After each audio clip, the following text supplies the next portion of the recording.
फलाहार प्रारंभाचा दिवस घेऊन आपण महापुरुषांनी आपल्या जीवाला आणि जगाला जे चांगलं वळण लागावं, प्रपंचासोबत जगेच्या जगण्याच्या सोबत काही कला साधन करणे जेवढे नारायण परमार्थ साधना घडावी, कोणतं काही निमित्त असतं ते निमित्त कार्याला प्रवृत्त करतात. 307 दिवस या हिंदू संस्कृतीचे ज्याला पंचांग म्हणतात, पंचांग पृथ्वी, आप, तेज, वारा आणि आकाश या पंचतत्वानं सांगलेलं तुमचं माझे शरीर, त्याची शुद्धी व्हावी. त्याच्या शरीराची शुद्धी पाण्याने होते, पण मनाची शुद्धी काही पाण्याने होत नाही. ही जर झाली असती तर महात्म्याने अनुभव म्हटला नसता. एका महात्म्याने म्हटलं,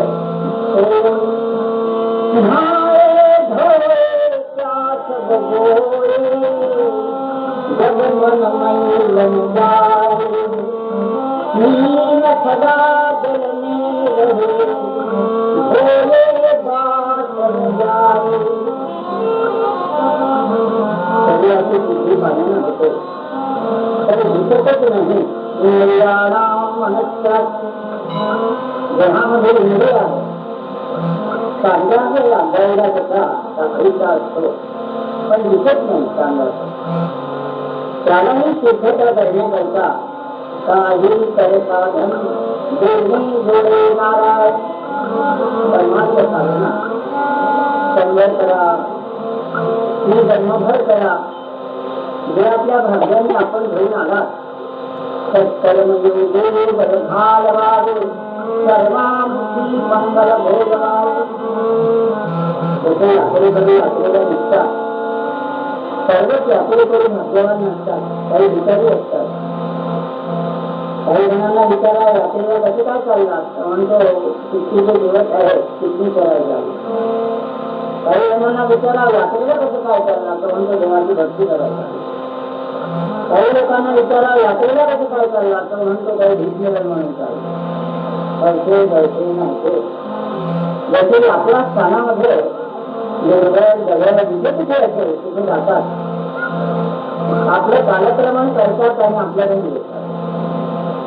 अगदी ही 4 दिवसाची मनुष्याला वाटते नेहमी करता कमरपट्टा घेऊन मी इथे आलो आणि माझ्या पलीकडे भारताची कोणतीच काही नाही असं जे मानवी आश्चर्य आहे.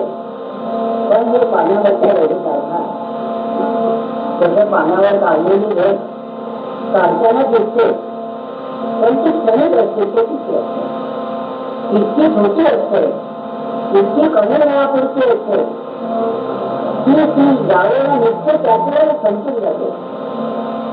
असा त्या जगतामध्ये राजा असो, रंग असो, भाग्यवान असो की भिकारी असो, सर्व जन्माला आले तेव्हाच संपले. यदृष्टम तन्नष्टम, जरी कोणी आवाज दिला की मी पैदा झालो, त्याच वेळेला तो खतम झाला. आपला आत्मा, आपला काळ जरी या जगतामध्ये प्रत्येक प्राणी निर्माण होत मग चक्रवर्ती असो, सम्राट असो, तो स्वतःला सर्व जगाचा बादशाह समजत असो किंवा सर्व संसाराचा सेवक समजत असो, जो कोणी जगामध्ये निर्माण झालेला आहे तो आपल्या बरोबर काळजी निर्माण झाला, नाश घेऊन जगण्याकरता म्हणून त्याचा अन्न वस्त्र निवारा पती आहे. याप्रमाणे दत्त दत्त मरावं लागतं, त्याच्यापेक्षा काय आहे का? त्याच्यासाठी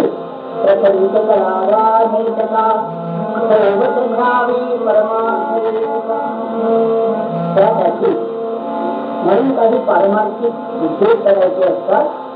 तर घराचा उद्योग, नोकरीचा पैसा, त्या आपण पैसे आले, 4 दिवस आभाळाला लाथा मारल्या, म्हातारा झाला, वेगळं उठलेच नाही, वेगळा वेगळा जन्ममाया वेगळ्या मुलाला मारावा. जोपर्यंत संती आहे तोपर्यंत सर्व दुनिया आपल्या भोवतार आहे. शरीर, मन, बुद्धी, प्राण जे गलती झाली, वेळ आहे, पाहू शकत नाही. कान आहे ऐकू शकत नाही, पाय आहे चालू शकत नाही, हात आहे वळू शकत नाही, तेव्हा त्याला विचारा काय काय आहे राहिलं फक्त जरा बाकी सर्वांचं मरण माझ्याकडे पाठवते. सर्व स्वातंत्र्य जगण्यात तोपर्यंत मध्ये आहे जोपर्यंत आपली सर्व इंद्रिय त्यांना साधू व्यवस्थित आहे. आपल्या शरीर करण्याकरिता आपल्या भोवताली ज्या गोष्टी असतात त्याचा सर्व निश्चित मिळत आहे तोपर्यंत जगण्यात मजा आहे. प्रत्येक गोष्ट विसंगी, प्रत्येक गोष्ट विध्वंस पावली माणूस झाली. हे नाही ते नाही ते नाही ते नाही अशा रीतीची परिस्थिती त्याला दारिद्र्य म्हणतात, त्याला दैर्य म्हणतात. ते हळूच केल्यानंतर आणि शारीरिक करण्यापेक्षा हे जीविताचं जगणे इतकं भयानक आहे की ते अजूनही कुणालाही परिपूर्ण करता आलं नाही. आणि ते करण्याकरता काही अंशी त्याची पूर्णता करण्याकरता राजमार्गाचा कोणता असेल तर पंचकरा नेतका म्हणून गुरु गजानन महाराजांचं पश्चिम नगरमध्ये जे देवालय आहे खरं पाहिलं असताना महाराजांनी त्या बालपणामध्ये अशाकडे त्रास केला की करोड लोक करू शकत नाही. आज त्यांच्या आईचा कथा नाही, बापाचा कथा नाही, गावाचा कथा नाही, कुठे आहे याचा कथा नाही, पण काय केलं याचा नोकरी कथा आलं. मना सज्जना हे अशा गुरु गजानन महाराजांनी साक्ष केली. मंदिर म्हणजे त्याच्या काळामध्ये कुठल्या गुरु महाराजाकडून शिक्षका करून काही शिक्षण घ्यायचं असतं त्याला त्याला म्हणतात. असं मंदिर ही परमार्थाची शाळा. काही शाळांमध्ये फक्त म्हणत आहे 10 वर्षाच्या खाली आम्ही घेणार नाही, धर्म 25 वर्षाच्या वर्ष पूर्ण आम्हाला काढणार नाही अशा शाळा. पण परमार्थाची शाळा तिथे वयाची भांडण नाही, तिथे काळाची भांडण नाही, तिथे माणूस स्त्री प्रेमाची भांडण नाही. परमार्थाच्या शाळेमध्ये गणेशांची भांडण नाही, परमार्थाच्या शाळेमध्ये आपल्या कर्तव्याची भांडण नाही.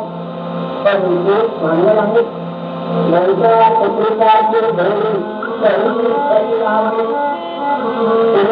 नसेल तर मंदिराचं जवळ जाईल तिथे चाळीस ठरणार नाही.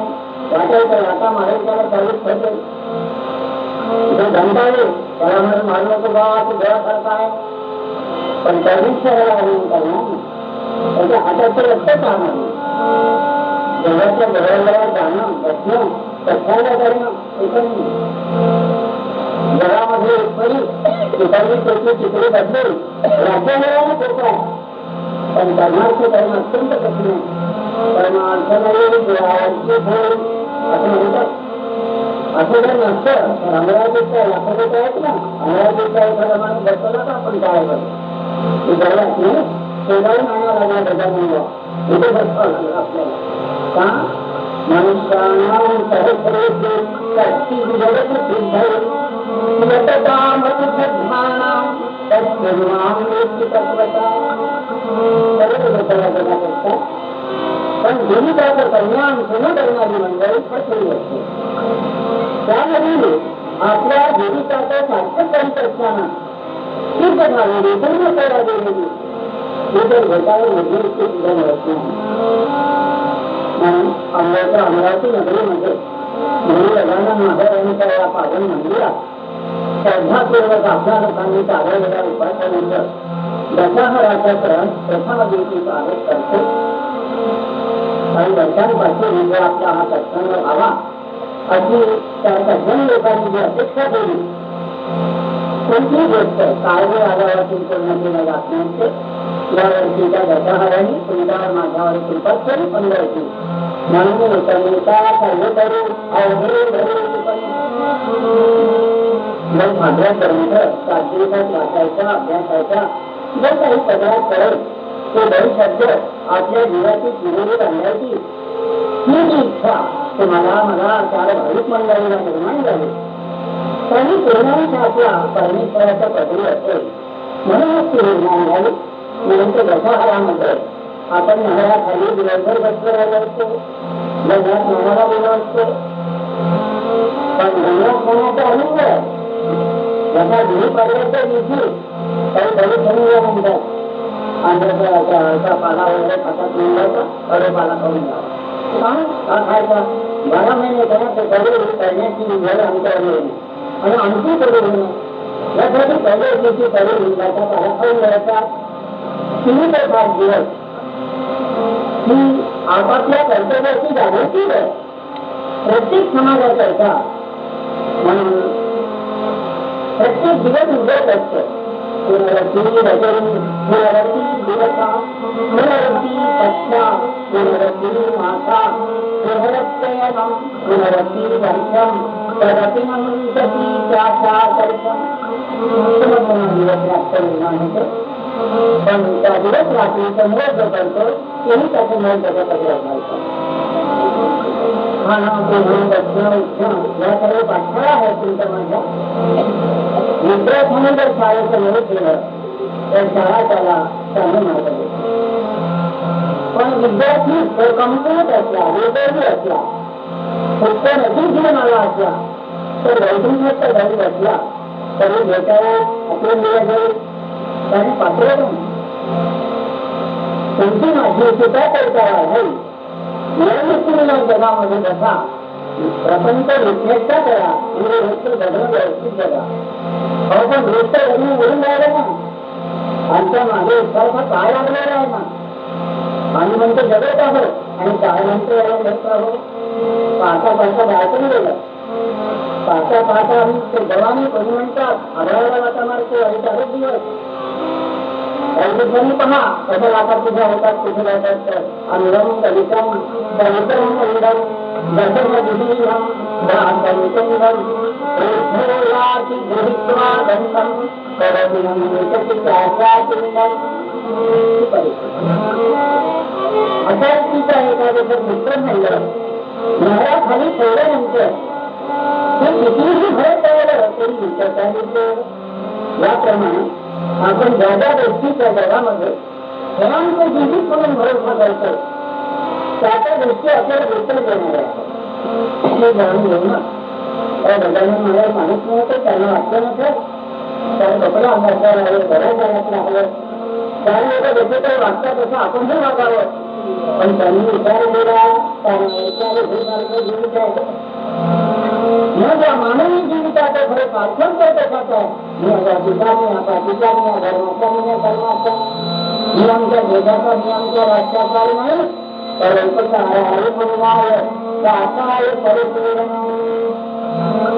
जगामध्ये जीविताच्या विकासाची 3 रस्ते आहेत. एक आहे मुंगीसारखा, एक आहे नेमकीसारखा, एक आहे पाखऱ्यासारखा. पाखऱ्यासारखा रस्ता सर्वांना भेटत नाही. गजानन वाघाची आईची पर्वा नाही, बापाची पर्वा नाही, घराची पर्वा नाही. मनुष्य जन्मामध्ये प्राप्त होणाऱ्या सुखाची पर्वा नाही, आनंदाची पर्वा नाही. लोक कल्याणासाठी शेवटच्या तासापर्यंत घेतलेले कल्याण आहे. अशा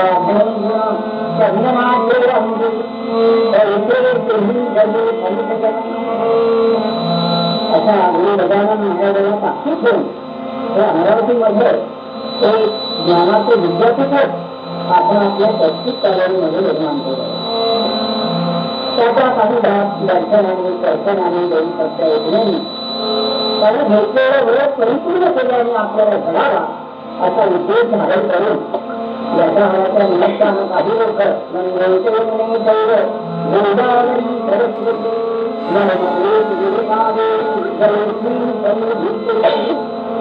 अनेक नद्यांचं नाल्यांचं तलावांचं समुद्रांचं स्नान करता दर्शन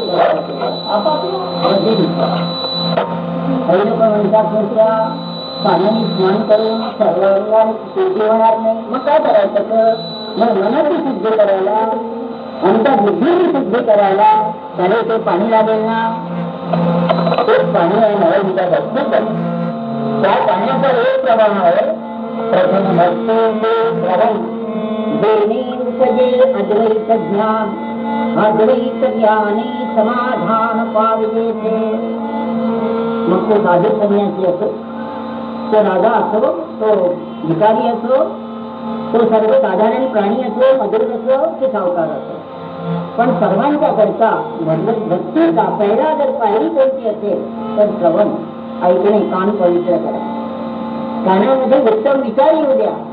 जसं घरामध्ये आलतू फालतू कृमी कीटक जर आले तर घराचा उपेंडा होणार.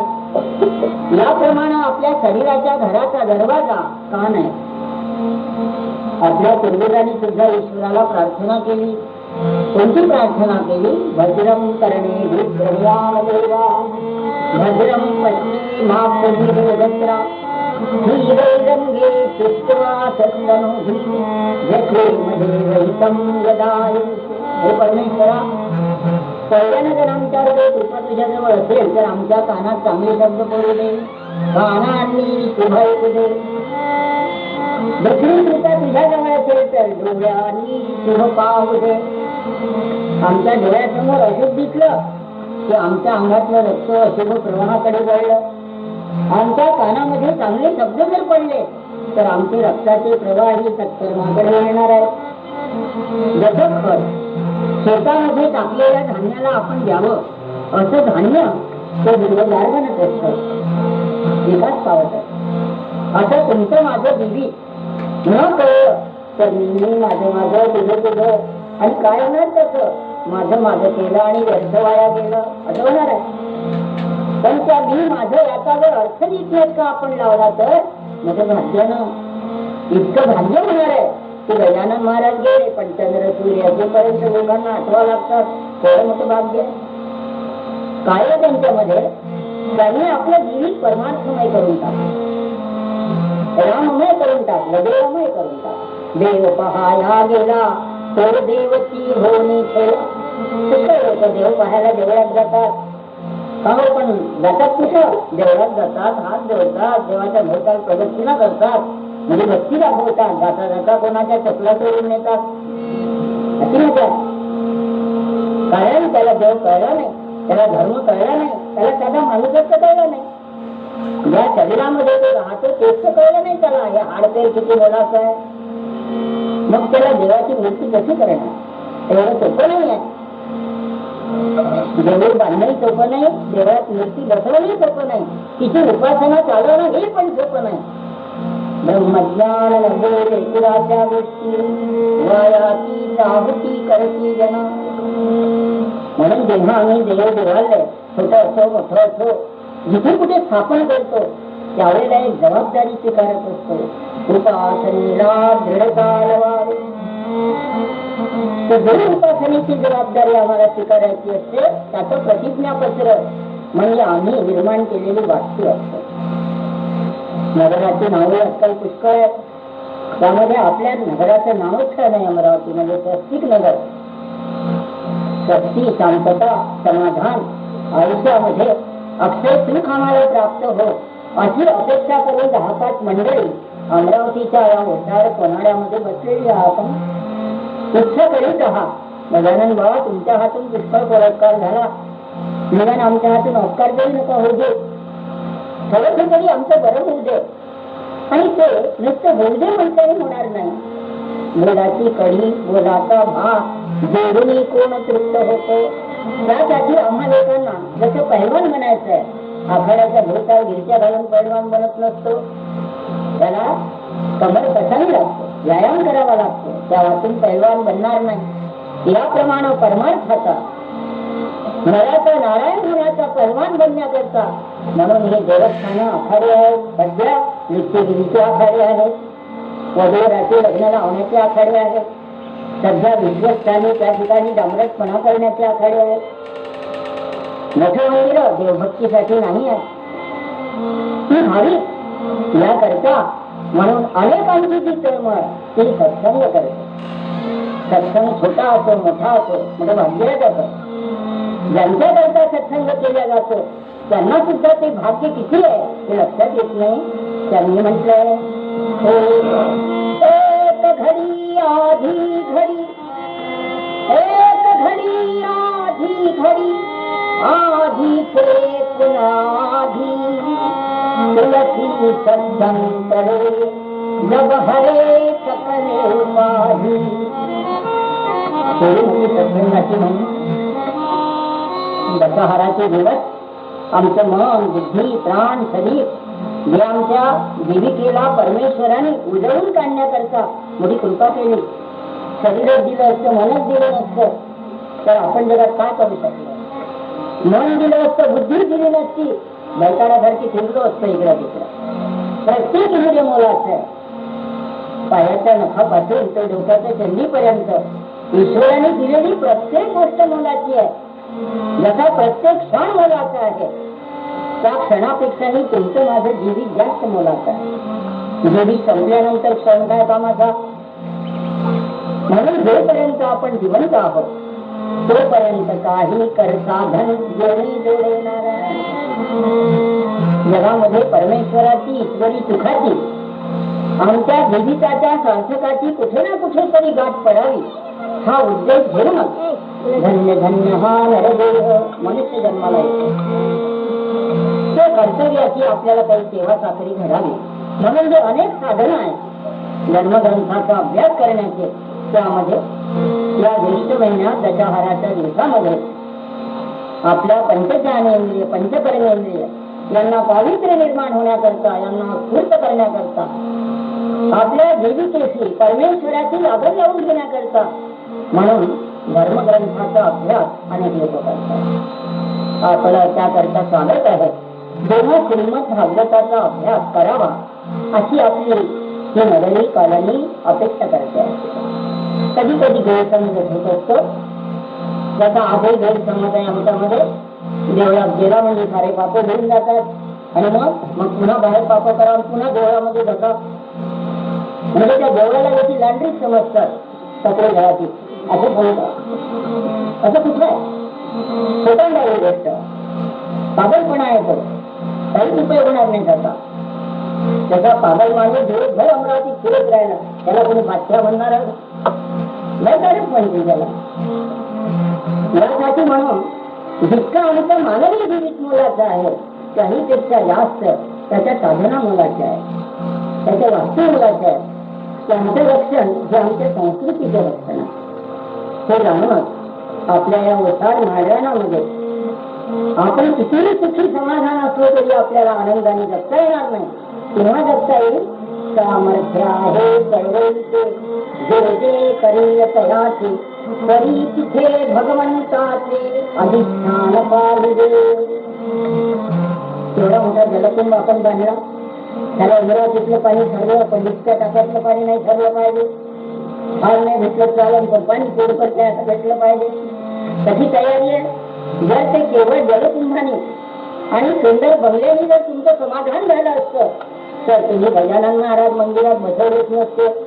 हे जरूर नसते. त्याची जरूर आहे, आवश्यकता आहे त्या गोष्टीची. घर करोडो रुपयाचं असलं तरी देवघराची जरूर आहे. घरात जर देवघर नसेल तर माणूस एकमेकाला घर करायला लागेल. अधिष्ठान मोलाची गोष्ट आहे.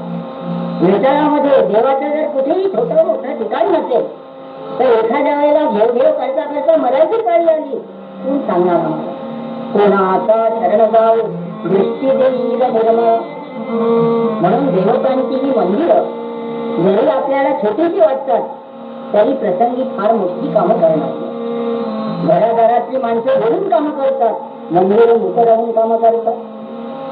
घराघरातली माणसं का कुठे चालली? दिवाळी आहे ना, कुठे चालले? देवताच्या घरी दिवाळी काढायला चालले. कोणीही देवळातला देव कुठे चालले? देऊन टाकून दिवाळीचे दिवस आहे 10-5 ठिकाणी फराळायला जातो ना. एकही देव नाही आला देवळातला, एकही देव तुम्हाला कुठे दिसला नाही. तेव्हा कुठे चालले? गजानन आपल्या भक्ताईच्या घरी फराळ करायला कुठेच नाही. काही पत्रम पुष्पम फलम देवम भक्त्या प्रयच्छति. त्यांची संपत्ती त्याग, त्यांची संपत्ती सेवा, त्यांचं जीवित अखिल लोकांचं कल्याण आहे. सर्व मंगल मांगल्ये शिवे सर्वार्थ साधिके शरण्ये त्र्यंबके गौरी नारायणी नमोस्तुते. देवता आईचं हृदय घेऊन मंदिरात बसत असतात. अशा रीतीचं असणारं हे दैवत, कोणते दैवत असो, मग ते मातामय असो, मरामय असो, कोणतंही दैवत असो आपल्या श्रद्धेचं, पण दैवताईची किंमत तुम्हा लोकांना चढण्याकरता न जाणू किती काळ लागेल कोणाला, किती जन्म लागतो. खपरघुटीची जरी देवता असली तरी ते करोडपती माणसापेक्षा श्रेष्ठ देवता आहे. ती देवता नाही, देण्यात आहे, देण्याकरता निर्माण झालेली आहे. जसे बाबळीचे फुलं पुष्कळ दिसतील पण चंदनम न वने वने, चंदनाची झुडपी महागच आहे, सोपं नाही आहे ती. ते सरसपर्यंत तुम्हाला सुगंधच देईल, अशा रीतीचं सुगंधी देईल. आम्हा सर्व लोकांना प्राप्त होण्याकरता म्हणून देवदेवालय हे महान उपकाराचे केंद्र आहे. त्या केंद्रामध्ये आपण दशहराचं निमित्त करून हा जो इथे मांडलेला श्रीमद भागवत सप्ताहाचा कार्यक्रम आहे त्याचं स्वागत करतो. भागवत हे केवळ 7-8 दिवसात झालं पाहिजे ही गैरसमजूत आहे. 70 वर्षे जर आम्ही जगलो तर भागवत नाही वाचावं काय? फक्त 7-8 दिवसात वाचून 8व्या दिवशी गाठोडी बांधून ठेवून जाऊ काय? असं नाही आहे. बाबत समजुती आहेत काही धर्माच्या नावावर, रूढीच्या नावावर.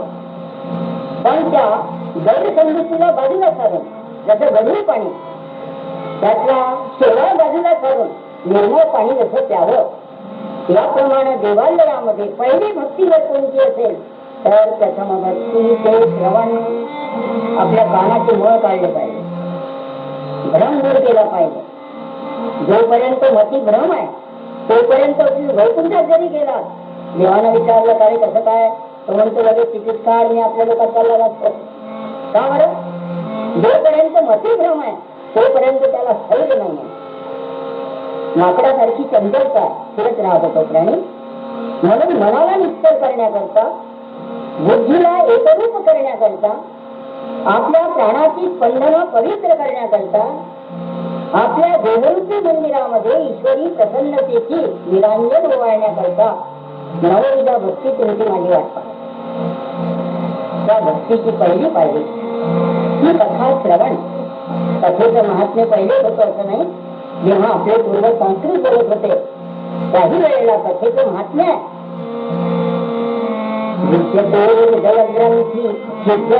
सर्व संशया,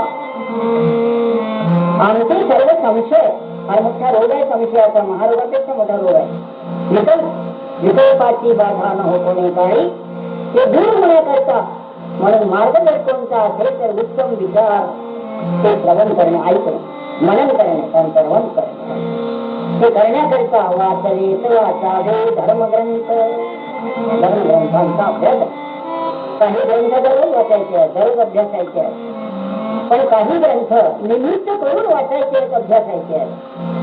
सर्वांनी मिळून त्याचा यथोचित अभ्यास करायचा आहे. भागवत आहे, रामायण आहे, महाभारत आहे, या हिंदू संस्कृतीचे हे जे गीता वगैरे प्रमुख ग्रंथ आहेत, हे ग्रंथ प्रत्येक ग्रंथ आपापली महिमा विशेष ठेवतो. विशेषच गुण आहे त्यांच्यामध्ये. पण केव्हा कळेल? जेव्हा जावे त्याच्या वंशात तेव्हा कळेल. आपण त्या ग्रंथाला हातच नाही लावणार, त्यातली उडीच नाही वाचणार, त्याचा अभ्यासच नाही करणार आणि म्हणून की ग्रंथ ऐकला पाहिजे. काय ऐकणार आहे? घरी विद्यार्थ्यांनी अभ्यासच केला नाही आणि तो म्हणतो गुरुजी शिकवा, ट्युशन कशाची घेता मग तुम्ही? तो गुरुजी म्हणे अरे ट्युशन घेतो यात नवल नाही, पण मात्र तू घरी शिक. आम्ही तुला सांगतो त्याचे रवंथ कर, मनन कर. ते जर तू घरी करणार नाही ती पुस्तकं घेऊन तर सारा गुरुजी जरी तुझ्या अंगात घातला तरी तू काही पास होत नाही. नुसतं पुस्तकाने, नुसतं शाळेने, 5-10 मजल्याची शाळा असली त्यानं काय माणसं विद्वान बनत असते काय? एका काळामध्ये शाळा संकटाच्या गवतावर होत्या, एका काळामध्ये हिंदुस्थानातल्या शाळा वडाच्या सावलीमध्ये होत्या. काही वेळेला शहाणे लोक होते. आता 10-10 मजल्याच्या हरीला कमी पडते शाळेला, भरपूर प्रयत्न घ्यायला लागतात. तो विद्यार्थी पास होण्याच्या अगोदर टोपलं पैसा घ्यावा लागतो त्याच्यापासून. परिस्थिती पहा काय आहे. थोडं जरी चुकत गेलं तरी पुष्कळ चुकत चाललं जात असतं आणि मग ती चूक लवकर सावरल्या जात नाही. म्हणून आमचं पहिलीच काही चुकू नये. शक्यतोवर आम्ही व्यवस्थित रीतीने जोपर्यंत शरीर आमचं सरत नाही तोपर्यंत जगावं हा उपक्रम साधण्याकरता म्हणून प्रपंचाच्या सोबत ही परमार्थाची गुंफण आहे.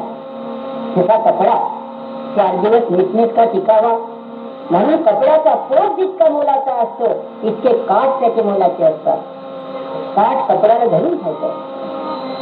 ते सुखरात आता जर निघून गेला तर कपडा नाहीसा होऊन जाईल.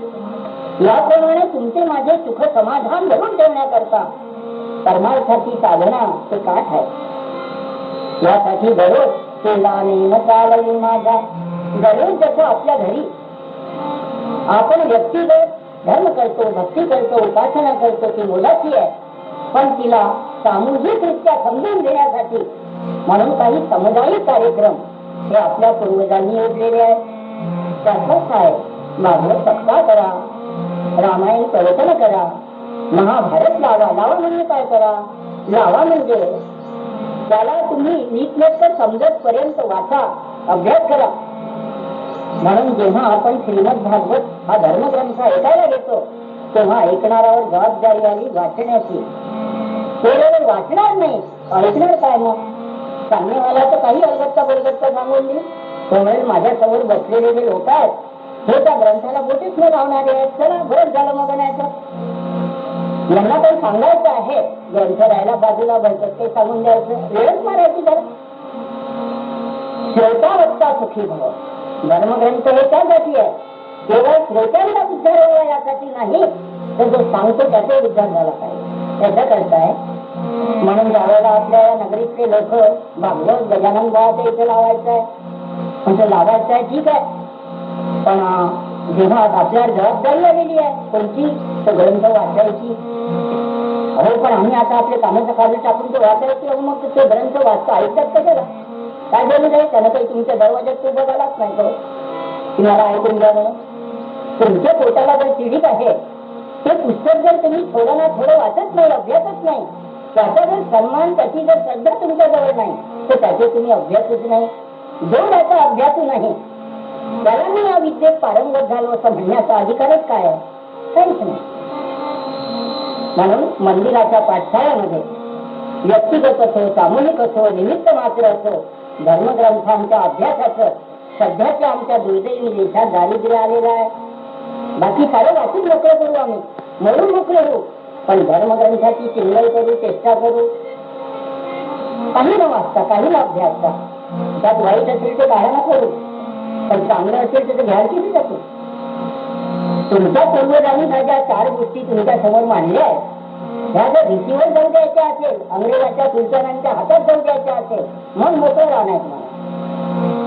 पण मात्र आपल्या पूर्वजांची पुण्याई अवरोधदारी तिचा उपभोग आपल्याला करावा असं वाटत असेल तर त्याची कवायतच करावं लागेल, त्या वाचून काही मिळणार नाही. म्हणून ग्रंथ ऐकणं, वाचणं, अभ्यासणं ही कवायत आहे. त्यासाठी नियमही पाहिजे असतात. तसा व्यायाम ज्यांनी करावा त्यांनी आपलं शरीर निरोगी राहण्यासाठी, व्यायाम पचवण्यासाठी निर्वेसनी असायला पाहिजे. वेळेवर सर्व काम पद्धतशीर करायला पाहिजे. हे जर तो करणार नाही तर लफंगा बने, काही उपयोग होणार नाही, तर त्याच्या व्यायामाचा उपयोग होणार नाही. 1000 लोक फुटतील त्याला, ते करून सुद्धा. म्हणून परमार्थ हा एक व्यायाम आहे. तो जेव्हा ते काम तेव्हा करी, त्याची काय वर्णावी थोडी. अनेक गोष्टी घेऊन परमार्थ सामूहिक करायचा. प्रत्येक नगरची मंडळी आपण 8 वाजता त्यासाठी पत्रिका छापल्या, इकडे तिकडे पाठवलं. आता शेवट साखर खाईपर्यंत भागवत ऐकणारे लोक इथे येतील, बरोबर ऐकतील. आणि नंतर का भागवत सुरू छान झाला आमच्या नगरामध्ये. कसं काय? शेवटच्या दिवशी सर्वांनी अहो बासुंदी जलेबी खाल्ली ना, काय भागवत आहे? बासुंदी जर भागवत असती, जलेबी जर भागवत असती, लड्डू जर भागवत असते तर सारे हातेला उद्धरून वैकुंठात जाऊन बसले असते. आणि दररोज त्याला तेच करणार, तेच खाणार. झाली भागवत सप्ताहाची प्रस्तावना. कारण विषय खूप मोठा आहे. पहिलेच आपल्याला सांगितलं येणाऱ्या मंडळीला भागवत मी सांगेल असा समजू नका, कारण भागवताचे 18,000 श्लोक आहे आणि सांगायला 2-3 तासाचाच वेळ आहे. त्यामध्ये रेलगाडीनं चला की एक्सप्रेसनी चला, सांगणारा सांगू शकत नाही, ऐकणारा पूर्ण ऐकू शकत नाही. आणि त्यामध्ये प्रवचन प्रत्येक विषयाचा एक उकेल असतो. एखादाच विषय एका दिवशी करून जातो 2-3 तास, बाकीचं सर्व गाठोडं बसायच्या पद्धत शिल्लक राहते. म्हणून ज्याला आपण भागवताचा वक्ता म्हणतो, काय सांगणार? वचनातून तरी निदान 4-5 प्रकारचे पोटातले भरपूर येतील, पण सांगण्यातून येत नाही. इतकं थोडं आहे. काही कचरा सुद्धा भागवताचा तुम्ही माझ्यापासून ऐकणार नाही. ही माझी पहिली तुम्हा लोकांना ग्वाही आहे. मग इथं आता भागवत पूर्ण कोण करणार? तुम्हीच करणार. उद्धरेद आत्मनात्मानम आत्मानम वसादये आत्मैवात्मनो बंधू रात्मैवैपरात्मना. सकाळपासून संध्याकाळपर्यंत झालेले काही यजकांना या गजानन मंदिरात वेळ ठेवलेला. एक यज्ञ केला तुकांनी होतो आणि एक यज्ञ वाक्यज्ञे नार्तिको देव पुण्यकामे जनार्दना. वाचेचा यज्ञ आहे आपल्या इथे. केलेली जवळ तुकोणी जवळ चंदनाची फोडणी जवळ महागड्या जगात कापुराची बत्ती नुका लावणं तो वाचयज्ञ करा. तुमच्या शरीरामध्ये सर्वात मोलाची जर काही असेल तर वाचा. केवढी मोलाची आहे? इतकी मोलाची आहे की ज्याला वाचा दिली त्याला त्याचं मोल नाही आहे. एखादा जर आपल्यात मुका येऊन बसला तर पाहा त्याच्या तोंडाकडे तुम्ही. अरे असं आंबट तोंड काऊन करतं? तो म्हणतो जेव्हा थोडंच बोलता नाही आलं काय केलं असं? वाचाच मुकी झाली. मुका झालं वाचा माझी खुंटली. तेवढं मोठं मोल आहे. वाचा आणि तुमच्या माझ्या जीवितातला कापूर आहे, सुगंध आहे. म्हणून परमेश्वराची पूजा करताना ती जेव्हा देवानी फुलांनी अक्षतेने होत नाही तेव्हा त्यावेळेला आपल्या परमेश्वराने दिलेल्या वस्तूंनी केली पाहिजे. स्वदीय वस्तू गोविंद तुझ्यने समर्पये. जोपर्यंत आपण इथे ऐकायला बसणार तोपर्यंत शरीराने पूजा चालली. त्या 2 तास सारखं बसावं लागते. आपल्या घरी घरी 50 आसनं आपण करतो आपल्या बैठकीत, पण 4 जण बसलो तर करता नाही तिकडे तिकडे. तेव्हा शरीराची ही पूजाच दोघांनी केलेली. समजा इकडे तिकडे निघतला तर दुसऱ्याच्या अंगावर पडून कचरा बैलगाड्या इकडे तिकडे पडून जातील. पण ते पूजा नाही. देहानी सुद्धा पूजा आहे, मनाने पूजा आहे. जोपर्यंत आपण एखाद्या चांगल्या कामात कुठे बसलो आहोत तोपर्यंत आपल्या मनामध्ये किती आलं मन गया तो गया मध्याने दे शरीर. मनाला सांगावं लागतं घड्या मी सगळे लोकात बसलो कार्यक्रमात बसला तुझा तो मंदिरासारखा कुठे पण मी माझा घेऊन बसेल. संयम आहे. त्याचा चालू संयम साधतो मठात. याप्रमाणे आपण संयम साधतो आपल्या सत्संगाच्या जागेवर. म्हणून म्हटलंय एक घडी आधी घडी आधी से पुन्हा आधी तुलसी संगत साधुकी हरे सकल उपाधी. सदानंद महाराज फार मोठे सत्पुरुष झाले. त्यांचं दर्शन करता करता आपल्याला वाटलं का हे का सत्पुरुष झाले. कोणतं खत गेलं यांच्या वावरामध्ये? यांच्या वावरात गेलं नववीच्या भक्तीचं खत. पुरम पवित्रम जननी कृतार्था रघुशरा पुण्यवती गतेन. त्यांच्या आई बापाला पुण्यकर्माचं पवित्र विचाराचं खत मिळालं नसतं.